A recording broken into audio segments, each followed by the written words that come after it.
ಕಳೆದ ಬಾರಿಯ ಚುನಾವಣೆಯಿಂದ ಜ್ಞಾಪಿಸ್ಕೋಬೇಕು ಎಷ್ಟರ ಮಟ್ಟಿಗೆ ಮಂಡ್ಯದಲ್ಲಿ ದೊಡ್ಡ ಯುದ್ಧ ನಡೆದಿತ್ತು, ರಾದ್ಧಾಂತ ನಡೆದಿತ್ತು, ಅದೆಲ್ಲವನ್ನೂ ಕೂಡ ನಾವು ನೋಡಿದ್ದೀವಿ. ಸ್ವಾಭಿಮಾನದ ಹೆಸರಲ್ಲಿ ಸುಮಲತಾ ಅವತ್ತು ಮತ ಕೇಳಿದ್ರು, ಜನ ಅಭೂತಪೂರ್ವವಾಗಿ ಅವರನ್ನು ಬೆಂಬಲಿಸಿದರು. ನೋಡಿ, ರಾಜಕಾರಣದಲ್ಲಿ ಏನು ಬೇಕಾದ್ರೂ ಆಗಬಹುದು ಅಂತ ಕನಸು ಕನವರಿಕೆಗಳನ್ನು ಇಟ್ಕೊಂಡು ಇದೇ ಸುಮಲತಾ BJP ಸೇರಿದ್ದಾರೆ. ಆದರೆ ಬದಲಾದಂಥ ಸನ್ನಿವೇಶದಲ್ಲಿ ಈಗ ಆ ಕ್ಷೇತ್ರ ದೋಸ್ತಿಗಳ ಪಾಲಾಗಿದೆ. HD ಕುಮಾರಸ್ವಾಮಿ ಅಲ್ಲಿ ಉಮೇದುವಾರಿಕೆ ಅಂದರೆ ಅಲ್ಲಿ ಸ್ಪರ್ಧೆಗೆ ಇಳಿದಿದ್ದಾರೆ.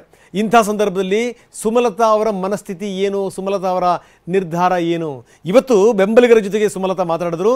ನಾನಿದ್ದರೂ ಕೂಡ ಸೋತರೂ ಕೂಡ ನಾನು ಮಂಡ್ಯದಿಂದಲೇ ಅನ್ನುವಂಥ ಮಾತನ್ನು ಹೇಳಿದರು. ಹಾಗಾದರೆ ನಿಮ್ಮ ನಿರ್ಧಾರ ಏನು ಅನ್ನೋದನ್ನು ಪದೇ ಪದೇ ಕೇಳಿದ್ರು. ಅಪ್ಪಿ ತಪ್ಪಿ ತಮ್ಮ ಮನಸ್ಸಲ್ಲಿರೋದನ್ನು ಸುಮಲತಾ ಬಿಟ್ಕೊಡ್ಲಿಲ್ಲ. 3ನೇ ತಾರೀಕು ತನಕ ಕಾಯಿರಿ ನೀವು, 3ನೇ ತಾರೀಕು ನಾನು ಮಂಡ್ಯಕ್ಕೆ ಬರ್ತೀನಿ, ಮಂಡ್ಯದಿಂದಲೇ ನನ್ನ ನಿರ್ಧಾರ ಏನು ಅನ್ನೋದನ್ನು ನಾನು ಪ್ರಕಟಿಸ್ತೀನಿ ಅಂತ ಸುಮಲತಾ ತುಂಬ ಸ್ಪಷ್ಟವಾಗಿ ಹೇಳಿದ್ದಾರೆ. ಅಂದರೆ 3ನೇ ತಾರೀಕು ತನಕ ಸುಮಲತಾ ಯಾವ ಹೆಜ್ಜೆ ಇಡ್ತಾರೆ ಅನ್ನುವಂಥದ್ದೇ ಸಸ್ಪೆನ್ಸ್. ಇದ್ರು ನಿಂತ್ರು ಗೆದ್ರು ಸೋತ್ರು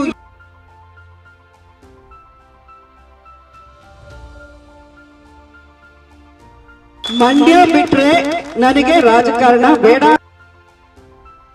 ನಮ್ಮ ಮೇಡಮ್ಗೆ ಒಂದು ಗೌರವ ಬೇಕು, ನಮ್ಮ ಮಂಡ್ಯ ಜಿಲ್ಲೆಯಲ್ಲಿ ಅವ್ರಿಗೆ ಒಂದು ಸ್ಥಾನ ಬೇಕು. ನಿಮ್ಮನ್ನು ಬಿಟ್ಟು ಯಾವ ನಿರ್ಧಾರ ನಾನು ತಗೊಳ್ಳೋದಿಲ್ಲ. ನಾವು ಇಂಡಿಪೆಂಡೆಂಟ್ ನಿಲ್ಸ್ತೀವಿ, ಜಯಗಳಿಸ್ತೀವಿ. ನಿಮ್ಮೆಲ್ಲರ ಈ ಪ್ರೀತಿ ಆಶೀರ್ವಾದ ಇದೇ ನಮ್ಗೆ ಶ್ರೀರಕ್ಷೆ. ನಿಜಕ್ಕೂ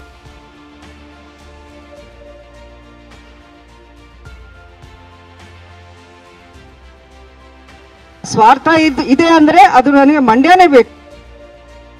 ಮಂಡ್ಯ ಬಿಡಲ್ಲ, ಯಾವುದೇ ಕಾರಣಕ್ಕೂ ಮಂಡ್ಯ ಬಿಟ್ಟು ಹೋಗಲ್ಲ. ಎದ್ರೋ ಬಿದ್ರೋ ನಿಂತ್ರೋ ಸೋತ್ರೋ ಗೆದ್ರೋ ಮಂಡ್ಯನೇ ನನಗೆಲ್ಲ. ಅಭಿಮಾನಿಗಳೇ ನನ್ನ ಶಕ್ತಿ, ನನಗೆ ಸ್ವಾರ್ಥ ಇಲ್ಲ. ಇದೋ ರೆಬಲ್ ಲೇಡಿ ಮಂಡ್ಯ ಸಂಸದೆ ಸ್ವಾಭಿಮಾನಿ ಸುಮಲತಾರ ಖಡಕ್ ಮಾತು. ಸ್ವಾರ್ಥ ಇದೆ ಅಂದ್ರೆ ಅದು ನನಗೆ ಮಂಡ್ಯನೇ ಬೇಕು. ಎಸ್ ಅಕ್ಕ, ನೀವು ಸ್ಪರ್ಧಿಸಬೇಕು, ಮಂಡ್ಯಕ್ಕೆ ಬರಬೇಕು ಅಂತ ನೂರಾರು ಬೆಂಬಲಿಗರು ಒತ್ತಾಯಿಸಿದ್ರು. ಆದ್ರೆ ಬೆಂಬಲಿಗರನ್ನ ಉದ್ದೇಶಿಸಿ ಮಾತನಾಡಿದ ಸುಮಲತಾ ತಮ್ಮ ನಿರ್ಧಾರವನ್ನ ಇನ್ನೂ ನಿಗೂಢವಾಗಿಯೇ ಉಳಿಸಿಕೊಂಡಿದ್ದಾರೆ. ಏಪ್ರಿಲ್ 3ಕ್ಕೆ ಮಂಡ್ಯದಲ್ಲೇ ನಿರ್ಧಾರ ಪ್ರಕಟಿಸುವುದಾಗಿ ಘೋಷಣೆ ಮಾಡಿದ್ದಾರೆ. 3ನೇ ತಾರೀಕು ನಾನು ಮಂಡ್ಯದಲ್ಲೇ ಸಭೆ ಮಾಡ್ತೀನಿ. ನನ್ನ ನಿರ್ಧಾರ ಏನು ಅಂತ ನಾನು ಅಲ್ಲೇ ಹೇಳ್ತೀನಿ. ಏಪ್ರಿಲ್ 3ಕ್ಕೆ ಮಂಡ್ಯದಲ್ಲೇ ಸುಮಲತಾ ನಿರ್ಧಾರ ಘೋಷಣೆ. ಕುತೂಹಲ ಹೆಚ್ಚಿಸಿದ ಸುಮಲತಾ ನಡೆ ಪಕ್ಷೇತರರಾಗಿ ಸ್ಪರ್ಧಿಸುತ್ತಾರಾ? ಸುಮಲತಾ ನಡೆ ಯಾವ ಕಡೆ? ಇದೋ ಮಂಡ್ಯ ಜನರಿಗೆ ಕಾಡ್ತಾ ಆಗಿದ್ದ $1 ಮಿಲಿಯನ್ ಪ್ರಶ್ನೆ.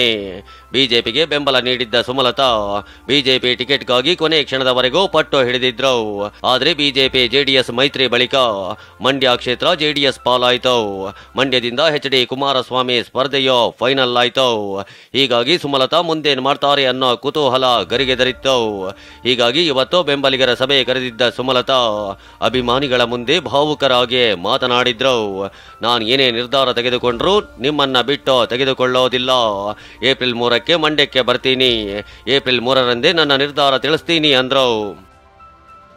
ನಮ್ಮೊಂದಿಗಿರೋ ಎಲ್ಲ ಆಪ್ತರ ಜೊತೆಯಲ್ಲೂ ನಾನು ಚರ್ಚೆ ಮಾಡಿ ಮಂಡ್ಯದಲ್ಲೇ ಬಂದು ನಾನು ಇದೇ 3ನೇ ತಾರೀಕಿಗೆ ಬರ್ತೀನಿ. 3ನೇ ತಾರೀಕು ನಾನು ಮಂಡ್ಯದಲ್ಲೇ ಸಭೆ ಮಾಡ್ತೀನಿ. ನನ್ನ ನಿರ್ಧಾರ ಏನು ಅಂತ ನಾನು ಅಲ್ಲೇ ಹೇಳ್ತೀನಿ. ನಿಮ್ಮೆಲ್ಲರ ಆಶೀರ್ವಾದ ಪಡಿತೀನಿ. ನಾನು ಹೇಳ್ತಾ ಇದ್ದೀನಿ ಪದೇ ಪದೇ, ನಿಮ್ಮನ್ನು ಬಿಟ್ಟು ಯಾವ ನಿರ್ಧಾರ ನಾನು ತಗೊಳ್ಳೋದಿಲ್ಲ. ಎದ್ರೋ ಬಿದ್ರೋ ಸೋತ್ರೋ ಗೆದ್ರೋ ಮಂಡ್ಯ ಬಿಟ್ಟು ಹೋಗಲ್ಲ. ಅಭಿಮಾನಿಗಳನ್ನ ಉದ್ದೇಶಿಸಿ ಮಾತನಾಡಿದ ಸುಮಲತಾ ನನಗೆ ಬೇರೆ ಕ್ಷೇತ್ರದಲ್ಲಿ ಸ್ಪರ್ಧಿಸುವಂತೆ ಆಫರ್ ಮಾಡಿದ್ರು. ಆದ್ರೆ ನಾನು ಮಂಡ್ಯ ಬಿಟ್ಟು ಹೋಗಲ್ಲ ಅಂತ ಗಟ್ಟಿಯಾಗಿ ಹೇಳ್ದೆ ಅಂದ್ರು. ಈ ವೇಳೆ ಸುಮಲತಾ ಭಾವುಕರಾದ್ರು. ಯಾವುದು ನನಗೆ ಬೇಡ. ನಾನು ಇದ್ರು ನಿಂತ್ರು ಗೆದ್ರು ಸೋತ್ರು ಏನೇ ಮಂಡ್ಯದಲ್ಲಿ ಅಂತ ನಾನು ಹೇಳಿಲ್ವಾ? ಮಂಡ್ಯ ಬಿಟ್ರೆ ನನಗೆ ರಾಜಕಾರಣ ಬೇಡ ಅಂತಾನೆ ನಾನು ಹೇಳಿದ್ದೀನಿ. ಇವತ್ತಿಗೂ ನಾನು ಮಂಡ್ಯ ಬಿಟ್ಟು ಎಲ್ಲೂ ಹೋಗಲ್ಲ ಅನ್ನೋ ಮಾತನ್ನೇ ನಾನು ಹೇಳ್ತಾ ಇದ್ದೀನಿ. ಸ್ವಾರ್ಥ ಇದೆ ಅಂದ್ರೆ ಅದು ನನಗೆ ಮಂಡ್ಯನೇ ಬೇಕು, ಇನ್ಯಾವುದೂ ಬೇಡ ಅಂತಾನೆ ನಾನು ಹೇಳಿದ್ದೀನಿ. ಮಂಡ್ಯ ಬಿಟ್ಟು ನನಗೆ ಇನ್ಯಾವುದೂ ಬೇಡ. ಅದು ಅವತ್ತೇ ಆಗಲಿ, ಇವತ್ತು ಆಗಲಿ, ನಾಳೆ ಆಗಲಿ, ಮುಂದಕ್ಕೆ ನಾವಿರೋವರೆಗೂ ಆಗಲಿ, ಅದರಲ್ಲಿ ಎರಡನೇ ಮಾತಿಲ್ಲ.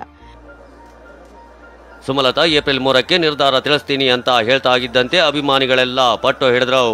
ನೀವು ಸ್ಪರ್ಧೆ ಮಾಡಲೇಬೇಕು ಅಂತ ಒತ್ತಾಯಿಸಿದ್ರು. ನಾವು ಅಭಿಮಾನಿಗಳನ್ನ ದಯವಿಟ್ಟು ಬೇರೆಯವ್ರ ಮನೆ ಹತ್ರ ಕಳಿಸ್ಬೇಡಿ. ನಿಮ್ ಮನೆ ಬಿಟ್ಟು ನಾವು ಎಲ್ಲೂ ಹೋಗಲ್ಲ. ದಯವಿಟ್ಟು ನೀವು ಸ್ಪರ್ಧೆ ಮಾಡಬೇಕು, ನಿಂತ್ಕೊಳ್ಳೇಬೇಕು. ನಿಮ್ ಮನೆನೇ ನಾವು ಇರ್ತೀವಿ.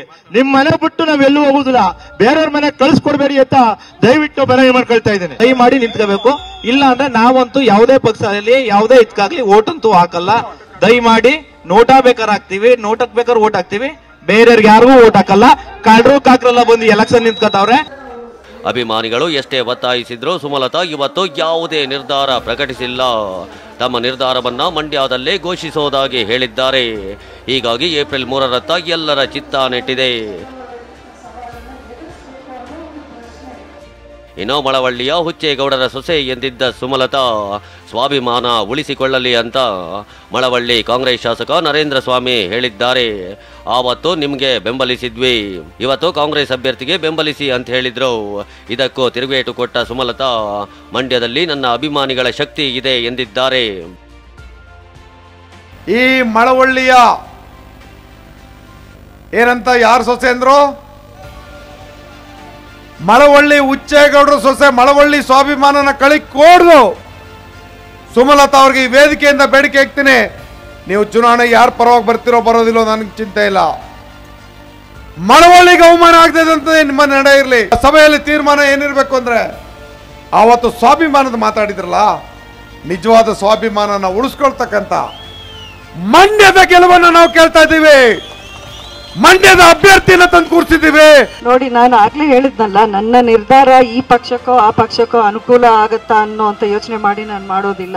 ನನ್ನ ಜನ ಇದ್ದಾರೆ, ನನ್ನನ್ನು ನಂಬ್ಕೊಂಡಿರೋ ಜನತೆಯಲ್ಲಿದೆ, ನನ್ಗೆ ಆಶೀರ್ವಾದ ಮಾಡಿರುವಂತ ನನ್ನ ಅಂಬರೀಷ್ ಅವರ ಅಭಿಮಾನಿಗಳು ಮಂಡ್ಯ ಜಿಲ್ಲೆ ಉದ್ದಕ್ಕೂ ಇದ್ದಾರೆ. ಅದೇನೇ ಇರಲಿ, ಮಂಡ್ಯ ಸ್ಪರ್ಧೆಯನ್ನ ಸುಮಲತಾ ಸಸ್ಪೆನ್ಸ್ ಆಗಿಯೇ ಇಟ್ಟಿದ್ದಾರೆ. ಪಕ್ಷೇತರರಾಗಿ ಸ್ಪರ್ಧಿಸುತ್ತಾರಾ, ಮೈತ್ರಿ ಅಭ್ಯರ್ಥಿಗೆ ಬೆಂಬಲಿಸುತ್ತಾರಾ ಅನ್ನೋದು ಏಪ್ರಿಲ್ 3ಕ್ಕೆ ಗೊತ್ತಾಗಲಿದೆ. ಕಿರಣ್ ಹನಿಯಾಡ್ಕ, TV9 ಬೆಂಗಳೂರು.